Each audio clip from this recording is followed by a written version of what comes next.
Kompas petang kembali, saudara. Israel melancarkan serangan ke Iran Jumat waktu setempat dengan klaim menargetkan fasilitas nuklir, pabrik rudal balistik, dan komandan militer Iran.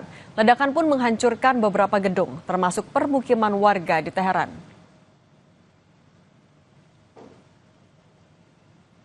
Militer Israel mengerahkan 200 jet tempur yang menyasar sekitar 100 target di seluruh Iran, termasuk Teheran.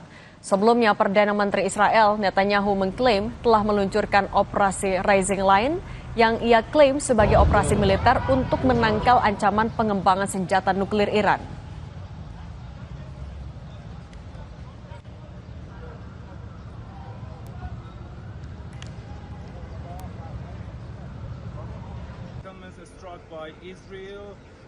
Rescue and relief teams are on the ground while some families are مهار بشه و همونطور که مشاهده می‌کنید نیروهای امداد و نجات کاملا دارن سعی می‌کنن آتش رو مهار کنن. اگه سوالی باشه در خدمتم.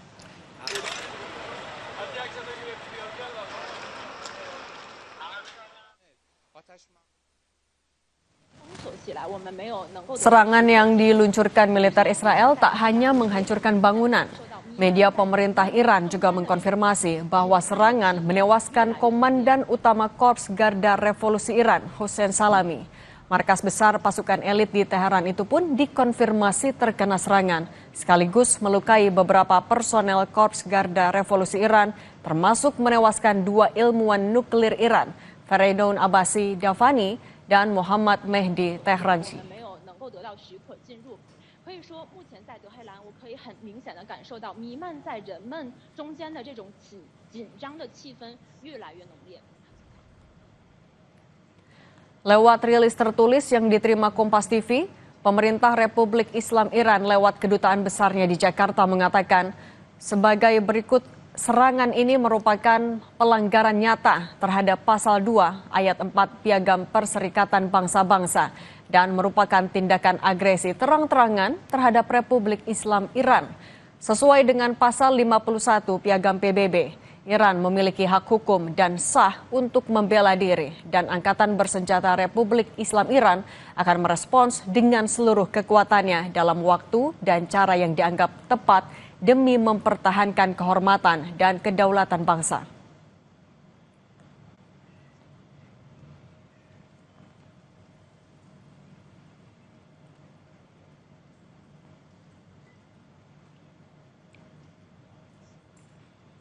KBRI di Teheran, Iran meminta agar WNI yang berada di Iran meningkatkan kewaspadaan pasca serangan militer Israel. Pengumuman ini dirilis melalui akun media sosial @Indonesia_in_Tehran yang juga telah dikonfirmasi di grup media Kemlu RI. KBRI Teheran juga memberikan nomor hotline KBRI yang dapat dihubungi WNI jika berada dalam kondisi darurat.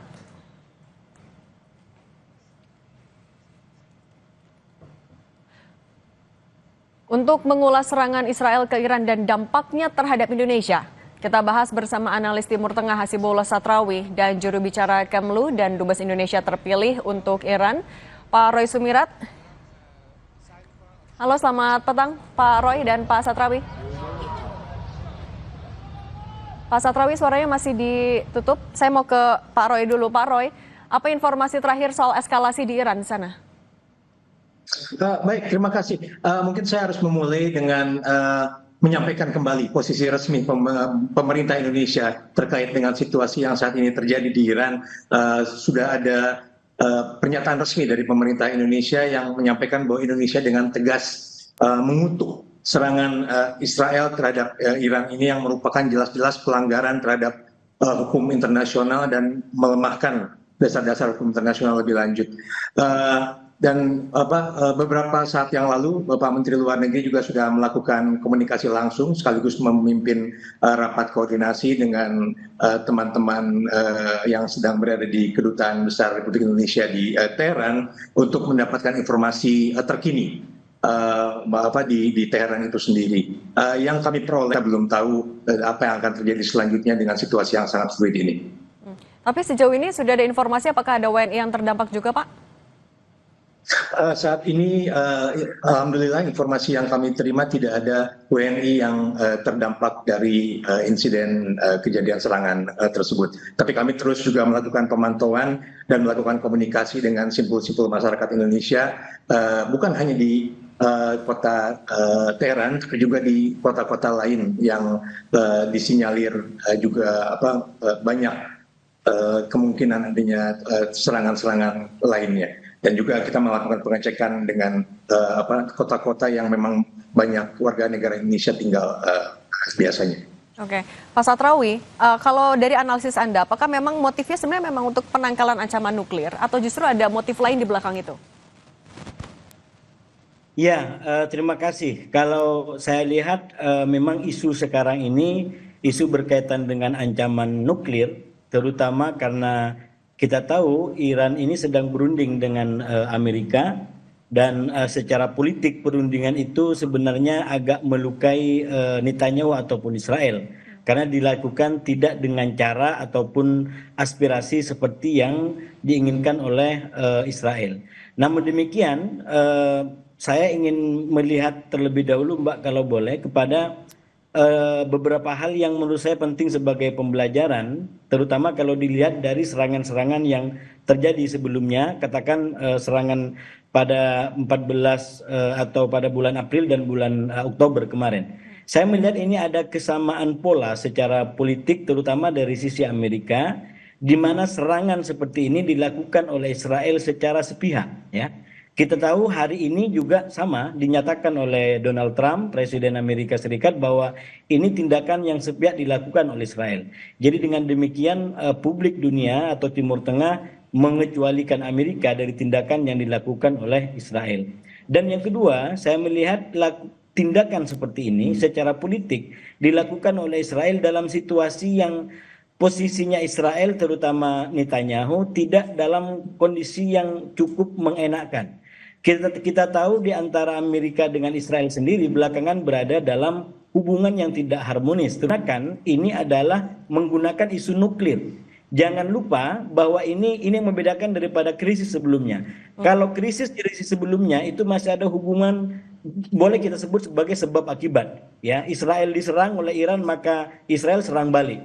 Itu peristiwa pada bulan April ya. Misalkan serangan Iran terjadi 13-14 sebagai balasan kepada yang dilakukan oleh Israel. Sama juga yang di bulan Oktober itu Oktober hubungan sebab akibat. Jadi ini isunya murni tentang isu nuklir dan keterancaman yang secara sepihak diklaim diajukan oleh Israel. Oke, Pak Roy, dengan masih adanya kondisi seperti itu di Teheran, apa arahan khusus dari Kemlu, dari KBRI untuk WNI yang di sana, atau mungkin ada WNI yang akan melakukan perjalanan ke sana? Apa arahannya?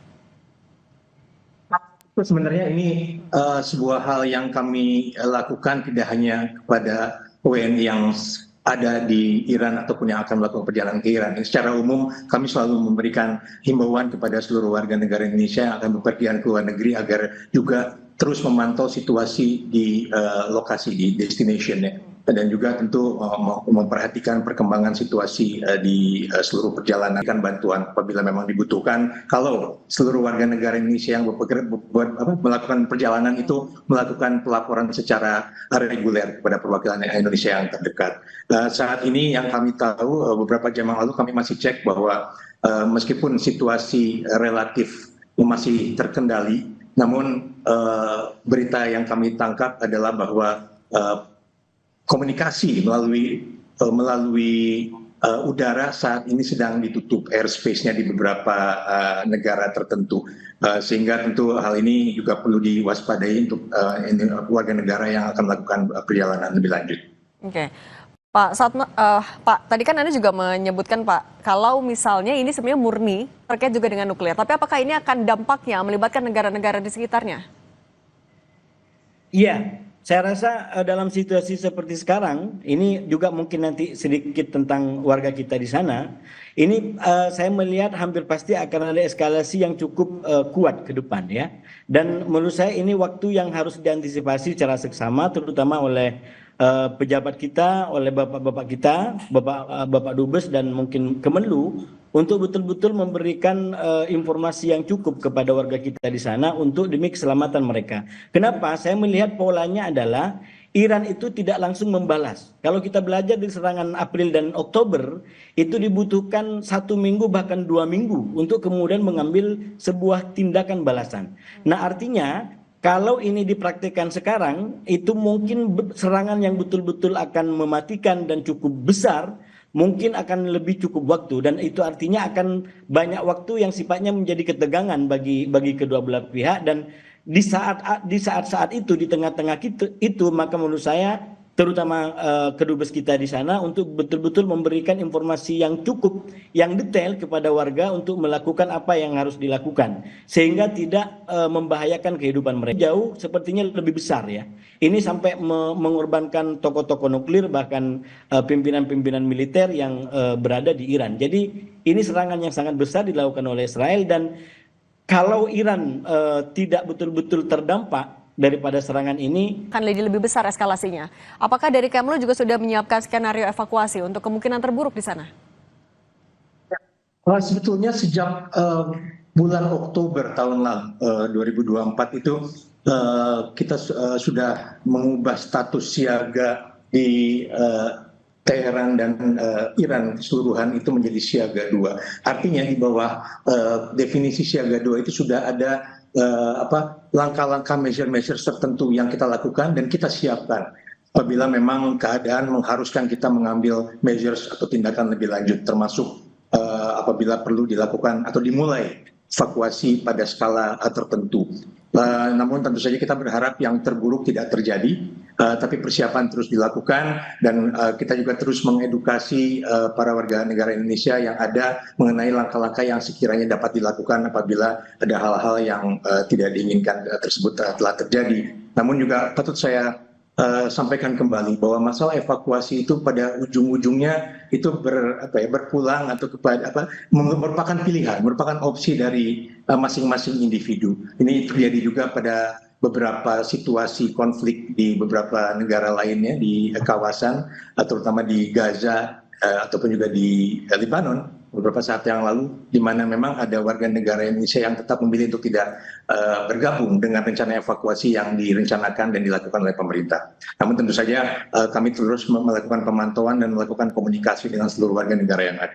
Oke, Pak Roy, tapi apa indikator yang dimiliki oleh Kemlu untuk menaikkan status ataupun juga menerapkan skenario itu, Pak? Tentu ada definisinya yang kami mungkin ada SOP sendiri yang mungkin tidak bisa saya sampaikan secara detail karena terkait juga dengan masalah safety and security. Tapi yang pasti bahwa kita akan selalu memprioritaskan keselamatan dan keamanan dari para individu warga negara Indonesia di luar negeri apabila terjadi hal-hal seperti itu. Jadi memang akan disesuaikan juga dengan assessment ataupun juga pengumuman dari pemerintah setempat, karena bagaimanapun juga kita terus akan berdialog dan berkoordinasi dengan pemerintah yang menjadi host, negara-negara menjadi host dari warga negara tersebut, mengakses bagaimana situasi yang ada di lapangan. Oke, Pak Satrawi, kalau melihat eskalasinya tadi di Iran dan juga Israel, apakah ini akan melibatkan lebih banyak sekutu lagi, baik itu dari Israel maupun juga Iran, atau siapa saja negara-negara yang kemungkinan akan terlibat jika ini tidak segera berakhir? Iya, yang pasti kalau saya lihat dari Iran yang sudah dinyatakan bahwa kemungkinan serangan balasan itu yang pertama dalam bentuk langsung seperti dilakukan sebelumnya oleh Iran, serangannya ke Israel, atau juga bisa dilakukan melalui proksi, melalui kelompok-kelompok atau poros-poros Iran yang selama ini memang sudah bertempur dan berperang melawan Israel. Katakan ada Houthi di Yaman, kemudian Hizbullah di Lebanon, yang sekarang terus terang Hizbullah itu diikat oleh perjanjian-perjanjian, terutama juga dengan Israel, bahkan juga dengan pemerintahan Lebanon, sehingga ini ibarat dipaksa untuk tidak bisa keluar lebih leluasa. Nah, kalau serangan terus meningkat, eskalasi terus meningkat, bukan tidak mungkin proksi-proksi Iran ini, kelompok-kelompok perlawanan yang ada di sekitar Israel ini akan menjalankan tugas dan serangan untuk menjadi kepanjangan tangan daripada Iran untuk menyerang Israel secara langsung. Jadi bisa saya sampaikan mungkin terakhir, Mbak, menurut saya singkat saja, Pak. Ya, yang sangat penting bagi masyarakat kita di Iran sekarang untuk menghindari tempat-tempat militer ataupun tempat-tempat pemerintahan, karena itu yang menjadi target dan serangan daripada Israel sekarang ini. Jadi sampai perang ini mereda, menurut saya warga kita harus diberikan info yang cukup agar tidak mendekati situs-situs ataupun tempat-tempat militer atau pemerintahan untuk sementara. Karena perang ini seperti dikatakan oleh Pak Dubes tadi, ini targeted. Dan targetnya adalah jelas situs-situs militer ataupun persenjataan yang dianggap oleh Israel bisa mengancam mereka. WNI menjauhi lokasi-lokasi tersebut. Pak Hasibullah Satrawi dan Pak Roy Sumira, terima kasih sudah berbagi di Kompas Petang. Sehat selalu semuanya. Saudara, warga Aceh menggelar demo mengkritisi keputusan Kementerian Dalam Negeri yang memutuskan 4 pulau yang semula masuk di wilayah Aceh kini masuk ke wilayah Sumatera Utara.